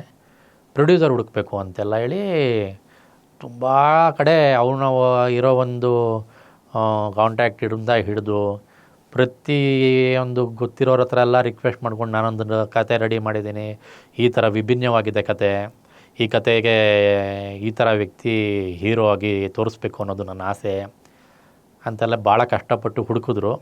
ಪ್ರೊಡ್ಯೂಸರ್ ಅಂತ ಒಬ್ಬರು ಲಕ್ಕೀಲಿ ಸಿಕ್ಕಿದ್ರು ನಮಗೆ, ಸಿದ್ದೇಶ್ವರ್ ಅಂತ ಪ್ರೊಡ್ಯೂಸರ್ ಹೆಸರು. ಲೈಫ್ ನೋಡಿ ಮೇಡಮ್, ಈ ಥರ ಅಕ್ಸೆಪ್ಟ್ ಮಾಡ್ಕೊಂಡ್ವಿ, ಸಂತೋಷ. ಕೊರೋನಾ ಬಂತು, ಶೂಟಿಂಗೇ ನಿಂತೋಯ್ತು. ನಮ್ಮ ಒಂದು ಸಿನಿಮಾ ನಿಂತೋಯ್ತು ಅನ್ನೋದಕ್ಕಿಂತ ಮುಂದಕ್ಕೆ ಏನು ಮಾಡೋದು ಗೊತ್ತಾಗ್ತಿಲ್ಲ. ಆರ್ಟಿಸ್ಟ್ ಎಲ್ಲ ತಿಂದು ತಿಂದು ದಪ್ಪ ಆಗ್ತಿದ್ದಾರೆ, ಇದ್ದಂಗಿಲ್ಲ. ಏನು ಮಾಡೋದ ಏನೋ ನಮ್ಮ ಡೈರೆಕ್ಟರು ಹಾಗೆ ಕಾಂಟ್ಯಾಕ್ಟಲ್ಲೆಲ್ಲ ಇಟ್ಕೊಂಡಿದ್ರು ಎಲ್ಲ ಆರ್ಟಿಸ್ಟ್ನೂ. ಎಲ್ಲೆಲ್ಲಿ ಹೋದ್ರು ಎಲ್ಲರನ್ನೂ ಕರೆಸ್ಕೊಂಡ್ರು. ಸಿನಿಮಾನ ಕಂಪ್ಲೀಟ್ ಮಾಡಬೇಕು ಅನ್ನೋ ಒಂದು ಥಾಟಲ್ಲಿ ನಮ್ಮ ಪ್ರೊಡ್ಯೂಸರು ಇದ್ದರು. ಫೈನಲಿ ಸಿನಿಮಾ ಕಂಪ್ಲೀಟೂ ಆಯಿತು. ನಮ್ಮ ಸಿನಿಮಾಗೆ ಬೆನ್ನೆಲುಬಾಗಿ ನಮ್ಮ ಪ್ರೊಡ್ಯೂಸರು ಹಣ ಇನ್ವೆಸ್ಟ್ ಮಾಡಿದ್ರೆ, ಅದೇ ರೀತಿ ನಾನಿದ್ದೀನಪ್ಪ ಅಂತ ಹೇಳಿ ಒಂದೇ ಒಂದು ಮಾತು ಹೇಳಿದ್ರು ಅಷ್ಟೇ. ನಿಮಗೆಲ್ಲರಿಗೂ ಗೊತ್ತಿರೋ ಹಾಗೆ IPS ಆಫೀಸರ್ ಅಣ್ಣಾಮಲೈಯವರು ನನ್ನ ಒಂದು ಕಾರ್ಯಕ್ರಮದಲ್ಲಿ ನಾನು ಅತಿಥಿಯಾಗಿ ಹೋಗಿದ್ದೆ, ಅವರು ಅತಿಥಿಯಾಗಿ ಬಂದಿದ್ದರು. ನನ್ನ ಜರ್ನಿ ಎಲ್ಲ ಕೇಳಿ ತಿಳ್ಕೊಂಡು ಅವ್ರನ್ನ ಸಹ ಭಾಳ ಖುಷಿ ಆಯಿತು ಅವ್ರಿಗೆ. ಸರಿ, ಈ ಥರ ಒಂದು ಸಿನಿಮಾ ಮಾಡ್ತಾಯಿದ್ದೀವಿ ಅನ್ನೋ ವಿಷಯ ಎಲ್ಲ ನಮ್ಮ ಪ್ರೊಡ್ಯೂಸರ್ಗೆ, ನಮ್ಮ ಡೈರೆಕ್ಟರ್ಗೆ ಎಲ್ಲನೂ ಪ್ಲ್ಯಾನ್ ಮಾಡಿದ್ರು. ಏನು ಮಾಡಿದ್ರೋ ಗೊತ್ತಿಲ್ಲ. ಅಣ್ಣಾಮಲೈ ಅವ್ರನ್ನ ಮೀಟ್ ಮಾಡಿ ಕೇಳಿ ರಿಕ್ವೆಸ್ಟ್ ಮಾಡಿ ಒಪ್ಸಿದ್ರು. ಅವರು ಒಪ್ಕೊಂಡ್ರು ಕೂಡ. ಅವರು ಆ್ಯಕ್ಟ್ ಮಾಡಿದ್ರು ಸಿನಿಮಾದಲ್ಲಿ. ಭಾಳ ಖುಷಿ ವಿಚಾರ. ಸಿನಿಮಾ ಇವಾಗ ಎಲ್ಲ ಮುಗಿದೋಗಿದೆ, ರಿಲೀಸ್ ಒಂದು ಬ್ಯಾಲೆನ್ಸ್ ಇದೆ. ನಮ್ಮ ಪ್ರೊಡ್ಯೂಸರ್ ಇವಾಗ ಏನಾಗ್ತಿದೆ ಅಂದರೆ, ಸ್ವಲ್ಪ ಫೈನಾನ್ಷಿಯಲಿ ಅವ್ರಿಗೆ ಪ್ರಾಬ್ಲಮ್ ಆಗಿ ಮನೇಲಿ ಏನೋ ಸ್ವಲ್ಪ ಹೆಚ್ಚು ಕಮ್ಮಿ ಆಗಿ ಏನೋ ತೊಂದರೆ ಆಗಿ ಇವಾಗ ಸಿನಿಮಾನ ರಿಲೀಸ್ ಮಾಡಬೇಕು ಅಂದರೆ ಪ್ರಮೋಷನ್ ಮಾಡಬೇಕು ಅಂದರೆ ತುಂಬ ದುಡ್ಡು ಬೇಕು. ನಮ್ಮ ಪ್ರೊಡ್ಯೂಸರ್ ಹತ್ರ ಇವಾಗ ದುಡ್ಡಿನ ಸಮಸ್ಯೆ ಆಗಿ ಸಿನಿಮಾ ಹೋಲ್ಡ್ ಆಗೋಗಿದೆ. ರಿಲೀಸ್ಗೆ ರೆಡಿ ಇದೆ, ಪ್ರಮೋಷನ್ಗೆ ದುಡ್ಡು ಇಲ್ದಿರಂಗೆ ಸುಮ್ಮನೆ ಇದ್ದಾರೆ. ಏನೇನೋ ಪ್ಲ್ಯಾನ್ ಮಾಡ್ತಿದ್ದಾರೆ ಈಚೆ ಬರಬೇಕು ಅಂತ. OTTಯಲ್ಲಿ ಮಾಡ್ತಾರೋ ಏನು ಮಾಡ್ತಾರೋ, ನಾನು ಕಾಯ್ತಾ ಇದ್ದೀನಿ ನನ್ನ ಒಂದು ಜರ್ನಿ ಸಿನಿಮಾದಲ್ಲಿ ದೊಡ್ಡ ಸ್ಕ್ರೀನಲ್ಲಿ ನೋಡಬೇಕು ಅಂತ. ಸೊ ಸಿನಿಮಾ ಒಂದು ಕಡೆ ನನಗೆ ಅವಕಾಶ ಸಿಕ್ತು, ನನ್ನ ಕೆಲಸ ನಾನು ಮುಗಿಸಿದ್ದೀನಿ. ಅಕ್ಸೆಪ್ಟ್ ಮಾಡ್ಕೊಳ್ಳೋದು ಜನರ ಕೆಲಸ. ಇನ್ನು ಪ್ರೊಡ್ಯೂಸರು ಇನ್ವೆಸ್ಟ್ ಮಾಡಿ ರಿಲೀಸ್ ಮಾಡೋದು ಅವ್ರ ಕೆಲಸ. ಅದ್ರ ಜೊತೆಯಲ್ಲಿ ನನಗೆ ಇನ್ನೊಂದು ಅವಕಾಶ ಸಿಕ್ತು. ನನ್ನದೇ ಆದಂಥ ಜರ್ನಿ ಏನಿದೆಯಲ್ಲ, ಅದು ಪುಸ್ತಕದ ಮುಖಾಂತರ ತೋರಿಸೋಣ ಅಂತ ಕೆಲವರು ಮುಂದೆ ಬಂದರು. ಅದರಲ್ಲಿ IAS ಅನ್ನೋ ಒಂದು ಪ್ರೋಗ್ರಾಮು. ಆ ಪ್ರೋಗ್ರಾಮಲ್ಲಿ ದೊಡ್ಡ ಸ್ಟೇಜು, ಸಾವಿರಾರು ಜನ ಇರ್ತಾರೆ, ಸಾವಿರಾರು ಜನ ನಮ್ಮ ಥರ ಇರೋರು. ಅದರಲ್ಲಿ ನಾನು ಒಬ್ಬ. ಈ ಥರ ಸ್ವಿಮ್ಮಿಂಗು, ಡ್ಯಾನ್ಸು ಇದೆಲ್ಲ ನೋಡಿ ರೆಕಗ್ನೈಸ್ ಮಾಡಿ ನನ್ನ ಜರ್ನಿ ಬಗ್ಗೆ ತಿಳ್ಕೊಂಡು ಪುಸ್ತಕನೇ ಬರೆದುಬಿಡೋಣ ಇವನ ಬಗ್ಗೆ ಅಂಥೇಳಿ ಗ್ರಿಟ್ ವಿಶ್ವಾಸ್ ಸ್ಟೋರಿ ಅಂತ ಒಂದು ಪುಸ್ತಕನ ರೆಡಿ ಮಾಡಿದ್ರು. ಅದಕ್ಕೆ ಹೆಸರಿಟ್ಟರು ಆ ರೀತಿ. ಅದು ಕಂಪ್ಲೀಟಾಗಿ ಆ್ಯನಿಮೇಷನ್ ಬುಕ್. ಅದು ಅಮೆಝಾನ್ನಲ್ಲಿ ಸಿಗುತ್ತೆ. ಇನ್ನು MG ರೋಡಲ್ಲಿರೋ ಬುಕ್ ವಾಮ್ ಅನ್ನೋ ಶಾಪಲ್ಲೂ ಸಿಗುತ್ತೆ. ನೀವು ಚೆಕ್ ಮಾಡಿ, ಒಳ್ಳೆ ರೇಟಿಂಗ್ಸ್ ಇದೆ. ಸುಮಾರು ಪುಸ್ತಕ ಸೇಲ್ ಆಗೋಗಿದೆ. ದ ಗ್ರಿಟ್ ವಿಶ್ವಾಸ್ ಸ್ಟೋರಿ ಅಂತ ಪುಸ್ತಕದ ಹೆಸರು. ಫಿರೋಜ್ ಸರ್ ಅನ್ನೋರು ಅದಕ್ಕೆ ಇನ್ವೆಸ್ಟ್ ಮಾಡಿದ್ರು. ನರೇಟ್ ಮಾಡಿದ್ದು ಬಂದು ಶ್ರೀರಾಮ್ ಜಗನ್ನಾಥನ್ ಅಂತ. ನಮ್ಮ ಪುಸ್ತಕಕ್ಕೂ ಸಹ ಒಂದು ಅವಾರ್ಡ್ ಆಗಿದೆ. ಭಾಳ ಖುಷಿಯಾಗುತ್ತೆ ನನ್ನ ಒಂದು ಕತೆ ಒಂದಷ್ಟು ಜನಕ್ಕೆ ತಲುಪ್ತಿದೆ ಅಂತ. ಆ ಪುಸ್ತಕದಲ್ಲಿ ನನ್ನ ಒಂದು ಡೀಟೇಲ್ಸ್ ಎಲ್ಲ ಇದೆ, ಯಾವ ರೀತಿ ನಾನು ಕಷ್ಟಪಟ್ಟು ಮುಂದೆ ಬಂದಿದ್ದು. ಅದು ಹೇಳಿದ್ನಲ್ಲ, ಅನಿಮೇಟೆಡ್ ಪುಸ್ತಕ ಅಂತ. ಚಿಕ್ಕ ಚಿಕ್ಕ ಮಕ್ಕಳಿಗೂ ಇಂದ ಹಿಡ್ದು ದೊಡ್ಡವ್ರಿಗೆ ಸಹ ತುಂಬ ಅಟ್ರ್ಯಾಕ್ಟಿವ್ ಆಗೋ ರೀತಿ ಇದೆ. ನೀವು ನೋಡ್ಬೋದು. ಟ್ರೈಲರು ಸಹ ಇದೆ ಪುಸ್ತಕಕ್ಕೆ. ನೀವು ಹೇಳೋದು ಬಂದರೆ ನೀವು ಗೂಗಲಲ್ಲಿ ಸರ್ಚ್ ಮಾಡಿ, ಯೂಟ್ಯೂಬಲ್ಲಿ ಸರ್ಚ್ ಮಾಡಿ, grit the Vishwas story trailer ಅಂತ ಹೊಡೆದ್ರೆ ಟ್ರೈಲರ್ ಬರುತ್ತೆ. ಇನ್ನು ಹೇಳ್ಕೊಳ್ಳೋದು ತುಂಬ ಇದೆ ಪುಸ್ತಕದ ಬಗ್ಗೆ. ನೀವು ನೋಡಿದ್ರೆ, ನೀವು ಓದಿದ್ರೆ ಗೊತ್ತಾಗುತ್ತೆ ಹೆಂಗೆ ಏನು ಅಂತ. ಅದರಲ್ಲಿ ನನ್ನ ಡೀಟೇಲ್ಸ್ ಎಲ್ಲ ಇದೆ, ಕಾಂಟ್ಯಾಕ್ಟ್ ಡೀಟೇಲ್ಸ್ ಇದೆ, ನನ್ನ ಇನ್ಸ್ಟಾಗ್ರಾಮ್ ಡೀಟೇಲ್ಸ್ ಇದೆ, ಮೇಲ್ ID ಇದೆ. ನನ್ನನ್ನು ಡೈರೆಕ್ಟಾಗಿ ನೀವು ಬೇಕಾದ್ರೆ ರೀಚ್ ಆಗ್ಬೋದು. ನಾನು ಬೆಂಗಳೂರಲ್ಲಿರೋನೆ. ಇಷ್ಟೊತ್ತು ನೀವು ಕೇಳಿದ್ರಲ್ವ ನನ್ನ ಜರ್ನಿ, ಕಷ್ಟಪಟ್ಟಿದ್ದು, ಸಕ್ಸಸ್ ಪಟ್ಟಿದ್ದು, ಅಚೀವ್ ಮಾಡಿದ್ದು, ನ್ಯಾಷನಲ್ ಅವಾರ್ಡ್ ತೊಗೊಂಡಿದ್ದು, ಇದೆಲ್ಲ ಕೇಳಿದ್ರೆ ಏನನ್ಸುತ್ತೆ? ಮನಸ್ಸಿಗೆ ಖುಷಿಯಾಗುತ್ತೆ, ಗೂಸ್ ಬಂಪ್ಸ್ ಬರುತ್ತೆ, ಕ್ಲ್ಯಾಪ್ಸ್ ಹೊಡಿಬೇಕು ಅನಿಸುತ್ತೆ, ಇನ್ನೂ ಏನೇನೋ ಮನಸ್ಸಿಗೆ ಬರುತ್ತೆ. ಹೌದಾ? ಏನೋ ಮದುವೆ ಮಾಡ್ಕೋಬೇಕು ಅನಿಸುತ್ತಾ? ಹೆಂಗೆ ಲೈಫ್ ಕೊಡಬೇಕು ಅನಿಸುತ್ತಾ ಇಂಥವ್ರಿಗೆ ಅಂತ ಅನಿಸುತ್ತಾ? ಲೈಫು ನಂದಿದು. ನನ್ನ ಲೈಫ್ನ ಅಕ್ಸೆಪ್ಟ್ ಮಾಡ್ಕೊಂಡು ನನಗೆ ಸಂಗಾತಿಯಾಗಿ ನನ್ನ ಹೆಂಡತಿ ಬಂದು ಲಕ್ಷ್ಮಿ ಆರ್ ಅಂತ. ಅವರು ನನ್ನನ್ನು ಇಷ್ಟಪಟ್ಟು ಮದುವೆ ಮಾಡಿಕೊಂಡ್ರು. ನಾವು ಮದುವೆಯಾಗಿ 5 ವರ್ಷ ಆಗಿದೆ. ಅವರು ಕಾವೇರಿ ವಿದ್ಯಾಕ್ಷೇತ್ರಂ ಅಂದ ಒಂದು ಶಾಲೆಯಲ್ಲಿ ಟೀಚರಾಗಿ ಕೆಲಸ ಮಾಡ್ತಿದ್ರು. ನಾನು ಆ್ಯಸ್ ಎ ಸ್ಪೀಕರಾಗಿ ಆ ಶಾಲೆಗೆ ಸುಮಾರು ಸಲ ಹೋಗಿ ನನ್ನ ಒಂದು ಲೈಫ್ ಬಗ್ಗೆ ಎಲ್ಲ ಹೇಳ್ಕೊತಿದ್ದೆ. ನನ್ನ ಒಂದು ಜರ್ನಿ ಬಗ್ಗೆ ಹೇಳ್ಕೊಂಡು, ನನ್ನ ಅಚೀವ್ಮೆಂಟ್ಸ್ ಬಗ್ಗೆ ಎಲ್ಲ ಹೇಳ್ಕೊಂಡು, ಆ ಶಾಲೆಯಲ್ಲಿ ನಾನು ಚೀಫ್ ಗೆಸ್ಟಾಗಿ ಫಸ್ಟ್ ಟೈಮ್ ಹೋದಾಗ ಆ ಶಾಲೆ ಮುಖ್ಯ ಉಪಾಧ್ಯಾಯರು ಗಿರೀಶ್ ಅಂತ, ಅವರು ನನ್ನನ್ನು ತುಂಬ ಹಚ್ಕೊಂಡ್ರು. ಸ್ಪೋರ್ಟ್ಸ್ ಡೇಗೆ, ರಿಪಬ್ಲಿಕ್ ಡೇಗೆ, ಇಂಡಿಪೆಂಡೆನ್ಸ್ ಡೇಗೆ, ಈ ಥರ ನನಗೆ ಪ್ರತಿ ಸಲನೂ ಕರೆಯೋರು. ನಾನು ಹೋಗ್ತಿದ್ದೆ. ನನ್ನ ಜರ್ನಿ, ನನ್ನ ಪರ್ಫಾಮೆನ್ಸು ಎಲ್ಲ ಡ್ಯಾನ್ಸ್ ಎಲ್ಲ ಮಾಡ್ತಿದ್ದೆ. ಮತ್ತು ಅದನ್ನೆಲ್ಲ ನೋಡಿ ನನ್ನ ಬಗ್ಗೆ ಚೂರು ಮನಸ್ಸಾಯಿತು ಅವ್ರಿಗೆ, ಲಕ್ಷ್ಮಿ ಅನ್ನೋರಿಗೆ. ಸೊ ನನ್ನ ಕಾಂಟ್ಯಾಕ್ಟ್ ಎಲ್ಲ ಸೋಷಿಯಲ್ ಮೀಡ್ಯಾದಲ್ಲಿ ಹಿಡಿದು ನನ್ನನ್ನು ಕಾಂಟ್ಯಾಕ್ಟ್ ಮಾಡಿದ್ರು. ತುಂಬ ದಿನ ಆಯಿತು ನಾವಿಬ್ಬರು ಭೇಟಿ ಮಾಡಲಿಕ್ಕೆ, ತುಂಬ ಸಮಯ ತಗೊಂಡು ಫೈನಲಿ ಒಂದು ಫೈನ್ ಡೇ ನಾವು ಮೀಟ್ ಆದ್ವಿ. ತುಂಬ ಸಮಯ ಕಳೀತು, ತುಂಬ ಸಮಯ, ಒಂದು 2 ಅವರ್ 3 ಅವರ್ ಕಳೀತು. ಈ ಒಂದು ಸಮಯ ಕಳೆದಂಗೆ ನನಗೆ ಪರ್ಸ್ನಲಿ ಏನೋ ಸ್ಪೋರ್ಟ್ಸಲ್ಲಿರೋರಲ್ವ ನಾವು, ಮೊದಲೇ ತುಂಬ ನೀರು ಕುಡಿಯೋ ಅಭ್ಯಾಸ. ನೀರು ಕುಡಿದು ವಾಶ್ರೂಮ್ಗೆ ಹೋಗೋ ಪರಿಸ್ಥಿತಿ ಬಂತು ನನಗೆ. ವಾಶ್ರೂಮ್ಗೆ ಹೋಗಬೇಕು, ಜೊತೇಲಿ ಇವರಿದ್ದಾರೆ. ಅಂದರೆ ಫೋನಲ್ಲಿ ತುಂಬ ದಿನ ಮಾತಾಡಿದ್ದೀವಿ, ಫೇಸ್ ಟು ಫೇಸ್ ಮೀಟ್ ಆಗಿರೋದೇ ಫಸ್ಟ್ ಟೈಮು. ಸರಿ, ವಾಶ್ರೂಮ್ಗೆ ಹೋಗಬೇಕು, ಹೆಂಗೆ ಹೇಳ್ಕೊಳ್ಳೋದು? ಊಟ ತಿನ್ಸಿದ್ರು ಓಕೆ, ವಾಶ್ರೂಮ್ಗೆ ಹೋಗಬೇಕು, ಹೆಂಗೆ ಹೇಳ್ಕೊಳ್ಳೋದು? ನನ್ನ ಒಂದು ಸಂಕೋಚದಲ್ಲಿ ನಾನಿದ್ದೀನಿ. ಅಂದರೆ ನಾನು ವಿಧಿ ಇಲ್ಲ ಮತ್ತು ಹೇಳೋ ಪರಿಸ್ಥಿತಿ ಬಂತು. ನಾನು ಹೇಳ್ಕೊಂಡಿದ್ದು ಆಯಿತು. ಅರೆ ಅವರು ಹಿಂದೆ ಮುಂದೆ ಏನೂ ಯೋಚನೆ ಮಾಡ್ದಿರಾ ನನ್ನ ವಾಶ್ರೂಮ್ ಕರ್ಕೊಂಡೋದ್ರು. ಜೆಂಟ್ಸ್ ಟಾಯ್ಲೆಟ್ಗೆ ಒಂದು ಮದುವೆ ಆಗೋ ವಯಸ್ಸಿರೋ ಹುಡುಗಿ ಕರ್ಕೊಂಡೋಗ್ಬೇಕು ಅಂದರೆ ಎಷ್ಟು ಪೇಯ್ನ್ ಇರುತ್ತೆ. ಏನು ಯೋಚನೆ ಮಾಡಲಿಲ್ಲ, ಹಿಂದೆ ಮುಂದೆ ನೋಡಿಲ್ಲ, ಕರ್ಕೊಂಡೋದ್ರು. ಸರಿ, ಈ ಒಂದು ಸಂದರ್ಭ ನನಗೆ ಬಂತಲ್ವ, ಅದು ನನಗೆ ಬಂದಿರೋ ಪೇಯ್ನ್. ಅದು ಹಿಂದೆ ಮುಂದೆ ಯೋಚನೆ ಮಾಡಿದ್ರೆ ಕರ್ಕೊಂಡೋದ್ರು, ಆಯಿತು, ಮುಗೀತು, ವಾಪಸ್ಸು ರಿಟರ್ನ್ ಆದ್ವಿ. ಆವಾಗ ನಾನು ಯೋಚನೆ ಮಾಡಿದ್ದು ಇಷ್ಟೇ, ರಿಟರ್ನ್ ಹೋಗ್ಬೇಕಾದ್ರೆ ನಡ್ಕೊಂಡು ಹೋದ್ನಲ್ಲ, ಅರೆ ನನ್ನ ತಾಯಿ ವಾಪಸ್ ನಂಗೆ ಸಿಕ್ಬಿಟ್ಟಿದ್ದಾಳೆ ಬಿಡಪ್ಪ. ಯಾರು ಈ ಕಾಲದಲ್ಲಿ ಇಷ್ಟೆಲ್ಲ ಸ್ಯಾಕ್ರಿಫೈಸ್ ಮಾಡಿಕೊಂಡು ನನಗೆ ಕಟ್ಕೊಂಡಿದ್ದೇ ದೊಡ್ಡ ವಿಷಯ, ಕಟ್ಕೊಳ್ಳೋಕ್ಕೆ ಒಪ್ಕೊಂಡಿದ್ದೇ ದೊಡ್ಡ ವಿಷಯ. ಇವರು ನನ್ನನ್ನು ಇಷ್ಟಪಟ್ಟರು, ಅಕ್ಸೆಪ್ಟ್ ಮಾಡ್ಕೊಂಡಿದ್ದಾರೆ. ಅವ್ರಿಗೂ ಇರ್ತಾರಲ್ಲ ಮನೇಲಿ ತಾಯಿ, ಅಕ್ಕಪಕ್ಕ ಮನೆಯವರು, ರಿಲೇಷನ್ಸು, ಮಕ್ಕಳು, ಅವ್ರಿಗೆಲ್ಲರಿಗೂ ಹೇಳ್ಕೊಬೇಕಲ್ಲ. ಅದು ಎಷ್ಟು ಪೇಯ್ನು. ಟಿ ವಿಲಿ ಬರ್ತಿದ್ದಾರೆ, ಇವ್ರು ನನಗೆ ಪರಿಚಯ ಇರೋರು ಅಂತ ಹೇಳಿದ್ರೆ ಹೌದೇನಮ್ಮ ಅಂತಾರೆ ಅಷ್ಟೇ ಹೊರತಾಗಿ ಇವ್ರಿಗೆ ಯೂರಿನ್ ಕರ್ಕೊಂಡು ಹೋಗಿದ್ದೆ ನಾನು ಅಂತ ಹೇಳೋಕ್ಕಾಗಲ್ವಲ್ಲ. ತಾಯಿ ಮುಂದೆ ಆಗಲಿ, ಅವ್ರ ತಂಗಿರ ಮುಂದೆ ಆಗಲಿ, ಯಾರಿಗೆ ಹೇಳೋಕ್ಕಾಗುತ್ತೆ ಅಲ್ವಾ? ಈ ಥರ ಎಲ್ಲ ತುಂಬ ಹೇಳ್ಕೊಳ್ಳೋದಿದೆ ಹೆಂಡ್ತಿ ಬಗ್ಗೆ. ಮತ್ತು ಇನ್ನೂ ಒಂದು ಮದುವೆ ಆದಮೇಲೆ ಗೊತ್ತಾಗುತ್ತೆ ರೀ, ತುಂಬ ಕಷ್ಟ. ಲೈಫ್ ಲೀಡ್ ಮಾಡೋದು ಭಾಳ ಕಷ್ಟ. ಹೆಂಗೋ ಇರ್ತೀವಿ ಬ್ಯಾಚುಲರ್ಸ್ ನಾವು, ಅದು ಕತೆನೇ ಬೇರೆ. ನಾವೇ ರೌಡಿ, ನಾವೇ ಕಿಂಗು. ಮದುವೆ ಆದಮೇಲೆ ರೆಸ್ಪಾನ್ಸಿಬಿಲಿಟಿ ಜಾಸ್ತಿ.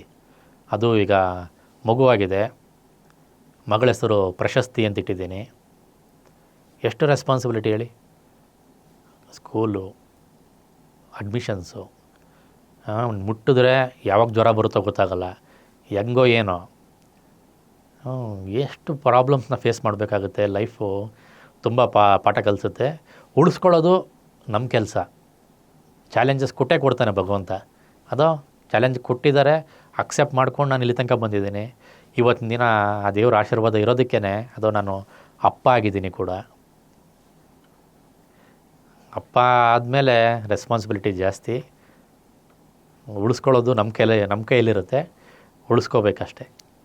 ಇಷ್ಟೆಲ್ಲ ಬ್ಯೂಟಿಫುಲ್ ಆಗಿದೆಯಾ ಲೈಫು. ಈ ಬ್ಯೂಟಿಫುಲ್ ಆಗಿರೋ ಲೈಫ್ನ ಬಿಟ್ಟು ಎಲ್ಲೋ ಮೂಲೆ ಗುಂಪಲ್ಲಿ ಕೂತ್ಕೊಳ್ಳೋದು ಬೇಡ. ನಾವು ಬರೋಣ, ಆಚೆ ಬರೋಣ, ಪ್ರಶ್ನೆ ಮಾಡೋಣ. ನಾವು ಯಾರಿಗೇನು ಕಮ್ಮಿ ಇಲ್ಲ ಇಲ್ಲಿ, ಹೌದಾ? ಇಲ್ಲ, ಏನು ತಿಕ್ಕಪ್ಪ ನಾವು ಸಂಕೋಚ ಪಡೋಣ. ಮಾತಾಡೋದಕ್ಕೆ ಬಾಯಿ ಇದೆ, ಭಗವಂತ ಕೊಟ್ಟಿದ್ದಾನೆ. ಯೋಚನೆ ಮಾಡೋಕ್ಕೆ ಬುದ್ಧಿ ಇದೆ, ಯೋಚನೆ ಮಾಡೋಣ, ಗುರ್ತಿಸ್ಕೊಳ್ಳೋಣ, ಮುಂದೆ ಬರೋಣ. ಟ್ರಕ್ ಆಗಿದ್ರೆ ಏನಿಲ್ಲ. ನೋಡಿ, ಒಂದೇ ಹೇಳ್ತೀನಿ, ಪ್ರತಿಯೊಬ್ಬರಲ್ಲಿ ಕಲೆ ಇದೆ ಅನ್ನೋದು ನಿಜ. ಅದನ್ನು ಗುರುತಿಸೋದು ಕಷ್ಟ, ಹೌದಾ? ಆದರೆ ಸೋಂಬೇರಿತನ ಅನ್ನೋದು ಮಾತ್ರ ಇದ್ದೇ ಇದೆ, ಕರೆಕ್ಟಾ? ಆ ಸೋಂಬೇರಿತನನ್ನು ಹೊರಗಾಕಬೇಕು ಅಂದರೆ ನಿಮ್ಮಲ್ಲಿ ಇರೋದು ಈ ಸಮಯ. ಈ ಸಮಯ ನೀವು ಹೆಂಗೆ ಬಳಸ್ಕೊತೀರಾ? ನಿಮ್ಮಲ್ಲಿ ನೆಗೆಟಿವ್ ಏನು, ಪಾಸಿಟಿವ್ ಏನು, ನಿಮಗೇನಾಗಬೇಕಂತಿದೆ? ನಾನು ಇಷ್ಟು ತೂಕ ಇದ್ದೀನಿ, ತೂಕ ಇಳಿಸ್ಬೇಕು, ನಾನು ಈ ಥರ ಓದಬೇಕು ಅಂತಿದ್ದೀನಿ, ಈ ಥರ ಹಾಡಬೇಕು ಅಂತಿದ್ದೀನಿ, ಈ ಥರ ನಾನು ಏನೋ ಒಂದು ಕನಸಿರುತ್ತಲ್ವ, ಡ್ರೀಮ್ ಇರುತ್ತಲ್ವ, ಅದನ್ನು ಫುಲ್ಫಿಲ್ ಮಾಡ್ಕೋಬೇಕು ಅಂದರೆ ನಿಮ್ಮ ಸಮಯ ನೀವು ಕೊಡಬೇಕು. ಅದನ್ನೆಲ್ಲ ಲಿಸ್ಟ್ ಮಾಡಿ, ಏನೇನು ಮಾಡಬೇಕು ಅನ್ನೋದನ್ನು ಪ್ರತಿಯೊಂದು ಲಿಸ್ಟ್ ಮಾಡಿ, ನೀವು ಲಿಸ್ಟ್ ಮಾಡಿರೋ ಒಂದು ಪೇಪರ್ ಏನಿರುತ್ತಲ್ವ ಅದನ್ನು ಮಿರರ್ ಗಣಿಸಿ. ನೀವು ರೆಡಿ ಆಗ್ತಿರಲ್ವ ಬೆಳಗ್ಗೆ, ಮುಖ ತೊಳ್ಕೊಂಡು ಟವಲ್ ಎತ್ಕೊಂಬಂದು ಮುಖ ಒರೆಸ್ಕೊಂಡು ತಲೆ ಬಾಚ್ಕೊಂಡೆಲ್ಲ ಮಾಡ್ತಿರಲ್ವ ಮಿರರ್ಗೆ, ಆ ಮಿರರ್ ಗಣಿಸಿ ನೀವು ಅದನ್ನು ಓದಿದ್ದನ್ನು ರೆಕಾರ್ಡ್ ಮಾಡ್ಕೊಳ್ಳಿ. ರೆಕಾರ್ಡ್ ಮಾಡಿಕೊಂಡು ನೀವು ಅಲಾರಾಮ್ ಇಟ್ಕೊಳ್ಳಿ. ಬೆಳಗ್ಗೆ 3 ಗಂಟೆ ಮಧ್ಯಾಹ್ನ ಮಲಗೋದು, 2:30 ಮಧ್ಯಾಹ್ನ ಮಲಗೋದು, ಅದನ್ನು ಬಿಡೋಣ ಸಾಕು. ಬೆಳಗ್ಗೆ 5 ಗಂಟೆಗೆ ಎದ್ದೇಳೋಣ. ಏನು ಕಷ್ಟ ಇಲ್ಲ. ಚಳಿ ಬರುತ್ತೆ, ಮಳೆ ಬರುತ್ತೆ, ಜ್ವರ ಬರುತ್ತೆ, ನೆಗಡಿ ಬರುತ್ತೆ, ಇವೆಲ್ಲ ಇದ್ದಿದ್ದೇನೆ, ಏನು ತೊಂದರೆ ಇಲ್ಲ. ಬೆಳಗ್ಗೆ ಬೇಗ ಎದ್ದೇಳೋಣ. ಎದ್ದು ನಮ್ಮ ಒಂದು ದಿನನಿತ್ಯ ಕೆಲಸ ಇದ್ದಿದ್ದೆ, ಕೆಲಸಕ್ಕೆ ಹೋಗೋದಿದ್ದಿದ್ದೆ, ಸ್ಕೂಲ್ಗೆ ಹೋಗೋದಿದ್ದಿದ್ದೆ, ಕಾಲೇಜ್ಗೆ ಹೋಗೋದಿದ್ದಿದ್ದೆ, ನಮ್ಮ ದೇಹಕ್ಕೆ ವ್ಯಾಯಾಮ ಮಾಡೋಣ, ಚೈತನ್ಯ ತುಂಬಿಸ್ಕೊಳ್ಳೋಣ, ಮೆಡಿಟೇಷನ್ ಮಾಡೋಣ, ಯೋಗ ಮಾಡೋಣ. ನಮ್ಮನ್ನು ನಾವು ಒಂದು ಬಿಲ್ಲು ಥರ ರೆಡಿ ಆಗೋಣ. ರೆಡಿ ಆದಂಗೆ ಮೈಂಡು ಆ್ಯಕ್ಟಿವ್ ಆಗಿರುತ್ತೆ. ಹೊಸದಾಗಿ ನಾವು ಕ್ರಿಯೇಟಿವಿಟಿ ಥಾಟ್ಸು ಬರುತ್ತೆ. ಏನು ನೀವು ರೆಕಾರ್ಡ್ ಮಾಡಿ ಇಟ್ಕೊತೀರಲ್ವ ಅದನ್ನು ನೀವು ಅಲಾರಾಮಾಗಿ ಇಟ್ಕೊಳ್ಳಿ. ನಿಮ್ಮ ಲೇಜಿನೆಸ್ನ ಕಿಲ್ ಮಾಡೋದಕ್ಕೆ ನೀವೇ ಸಾಕ್ಷಿ. ನಿಮ್ಮ ಅಲಾರಾಮ್ ನಿಮ್ಮನ್ನು ಮಲ್ಗೋಕ್ಕೆ ಬಿಡಲ್ಲ. ಹೌದಾ? ಒಂದು ಸಲ ಪ್ರಯತ್ನ ಪಡಿ. ಇನ್ನು ಸೋಂಬೇರಿತನ ಅನ್ನೋದೆಲ್ಲ ಅದು ಯಾವುದೋ ನಮ್ಮ ಅಜ್ಜಿ ಕಾಲದಲ್ಲಿತ್ತು ಅಂದಂಗೆ. ಹೌದಾ? ಸಾಕು, ಸೋಂಬೇರಿತನಕ್ಕೆ ಪುನಃ ಸ್ಟಾಪ್ ಬಿಡೋಣ. ಲೈಫ್ನ ಅಕ್ಸೆಪ್ಟ್ ಮಾಡಿಕೊಂಡು ಸ್ಮೈಲಿ ಫೇಸಲ್ಲಿ 4 ಜನಕ್ಕೆ ಹೆಲ್ಪ್ ಮಾಡೋಣ. 100 ರೂಪಾಯಿ ಕೊಡೋಷ್ಟು ಭಗವಂತ ಶಕ್ತಿ ಕೊಟ್ಟಿಲ್ಲ ಅಂದ್ರೂ ಅಟ್ಲೀಸ್ಟ್ ಬಾಯಿ ಕೊಟ್ಟಿದ್ದಾನ, ಬಾಯಿ ತುಂಬ ಮಾತಾಡೋದಕ್ಕೆ ಪ್ರೀತಿಯಿಂದ ಮಾತಾಡ್ಸೋಣ. ಏನೋ ನಮ್ಮ ಕೈಯಲ್ಲಿ ಸಹಾಯ ಮಾಡೋಣ. ನನ್ನ ಒಂದು ಜರ್ನಿಗೆ ನಮ್ಮ ಬೆನ್ನೆಲುಬಾಗಿದ್ದವ್ರು ಎಷ್ಟು ಜನ ಹೇಳ್ಕೊಂಬಂದಲ್ಲ, ಅವರಿಲ್ಲ ಅಂದರೆ ನಾನಿಲ್ಲ. ಇವತ್ತು ನನ್ನ ಒಂದು ಜರ್ನಿ ನೀವು ತಿಳ್ಕೊಂಡು ಏನಾದರೂ ತಿಳ್ಕೊಬೇಕು, ಇನ್ನೂ ಏನಾದ್ರು ಕಲ್ತ್ಕೋಬೇಕು ಅನ್ನೋದಿದ್ರೆ ಪ್ಲೀಸ್ ನನ್ನ ಕಾಂಟ್ಯಾಕ್ಟ್ ಮಾಡಿ. ನನ್ನ ನಂಬರು ಸಿಗುತ್ತೆ ನಿಮಗೆ ಈ ವೇದಿಕೆ ಮುಖಾಂತರನೇ. ನನ್ನ ಕೈಯಲ್ಲಾದಷ್ಟು ನಾನು ಗೈಡ್ ಮಾಡ್ತೀನಿ.